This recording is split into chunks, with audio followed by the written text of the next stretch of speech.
Hello दोस्तों, स्वागत है आप लोगों का हमारे YouTube चैनल, जिसमें आज मैं आप लोगों को छत्तीसगढ़ के सामान्य ज्ञान के बारे में पढ़ाऊंगा। आज हम छत्तीसगढ़ राज्य का प्रतीक चिन्ह के बारे में पढ़ेंगे। छत्तीसगढ़ राज्य का प्रतीक चिन्ह जो कि आप लोगों को दिखाई दे रहा होगा, तो इस प्रतीक चिन्ह का हर एक भाग का अलग अलग महत्व है। जो प्रतीक चिन्ह है, सबसे पहले है वृत्ताकार परिधि। जो वृत्ताकार परिधि है उसके अंदर छत्तीसगढ़ सुरक्षित है। तो वृत्ताकार परिधि का मतलब होता है कि राज्य के विकास की निरंतरता का प्रतीक है। जो वृत्ताकार परिधि है वो राज्य की निरंतरता का प्रतीक है। अब दूसरा देखते हैं दोस्तों, ये जो हरा कलर में दिख रहा है किला, जो कि 36 किले हैं। जो इस किले का रंग हरा है, राज्य की समृद्धि और वन संपदा एवं नैसर्गिक सुंदरता का प्रतीक है। जो हरे रंग में है 36 किले, उसका अर्थ है राज्य की समृद्धि और वन संपदा एवं नैसर्गिक सुंदरता का प्रतीक है। इसके बीच में दिख रहा है धान की बालियां। जैसे कि छत्तीसगढ़ कृषि प्रधान राज्य है, तो ये धान की बालियां राज्य का कृषि प्रधान होने का संकेत है। क्योंकि छत्तीसगढ़ राज्य को धान का कटोरा कहा जाता है, तो यह जो धान की बालियां है वो कृषि प्रधान राज्य का प्रतीक है। वृत्ताकार परिधि के अंदर में दोनों साइड विद्युत संकेत दिख रहा है। बिजली की चमकते हुए किरणों की तरह विद्युत संकेत दिख रहा है। यह छत्तीसगढ़ का ऊर्जा राज्य का संकेत है, क्योंकि छत्तीसगढ़ देश का पहला राज्य है जो कि आवश्यकता से भी अधिक ऊर्जा उत्पादन किया जा रहा है। और छत्तीसगढ़ देश का पहला 0 पावर कट वाला राज्य है। छत्तीसगढ़ के प्रतीक चिन्ह में राष्ट्र ध्वज के 3 रंग दिख रहे होंगे, जो कि राष्ट्र ध्वज के 3 रंगों को छत्तीसगढ़ की नदियों के रूप में रेखांकित किया गया है।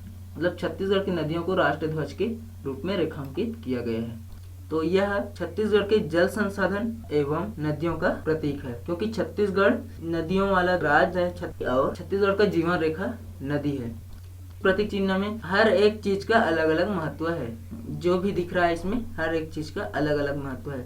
ये इसके बीच में दिख रहा है अशोक स्तंभ। आप लोग तो जानते होंगे कि ये अशोक स्तंभ देश का प्रतीक चिन्ह है। और अशोक स्तंभ के नीचे में लिखा है सत्यमेव जयते, जो कि छत्तीसगढ़ का आदर्श वाक्य और हमारे देश का भी आदर्श वाक्य है।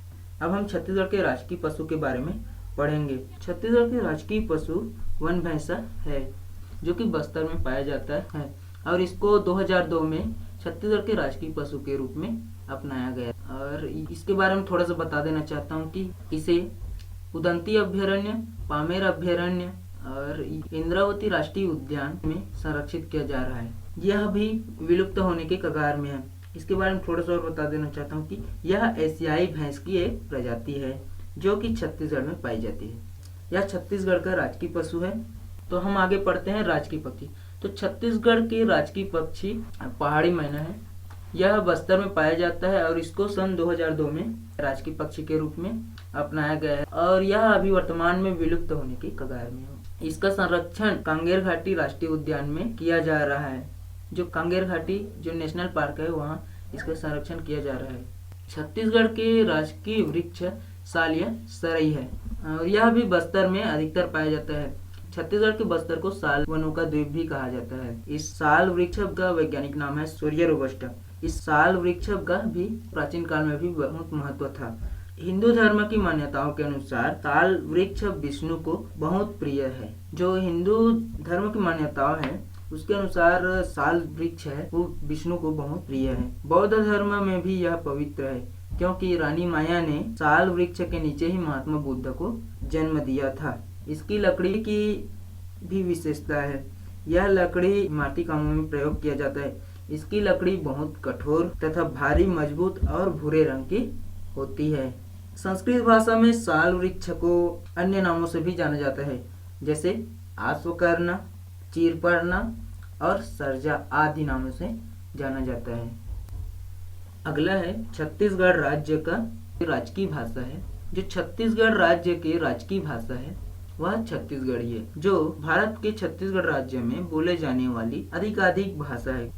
जी हाँ दोस्तों, छत्तीसगढ़ी भाषा, जो कि छत्तीसगढ़ में अधिकाधिक लोग छत्तीसगढ़ी भाषा का प्रयोग करते हैं और इसे छत्तीसगढ़ राज्य द्वारा 28 नवंबर सन 2007 को छत्तीसगढ़ के राजकीय भाषा के रूप में अपनाया गया है। और यह भाषा मुंडा और द्रविड़ भाषाओं से ली गई है और भारी शब्दावली और भाषाई सुविधाओं के साथ एक पूर्वी हिंदी भाषा है।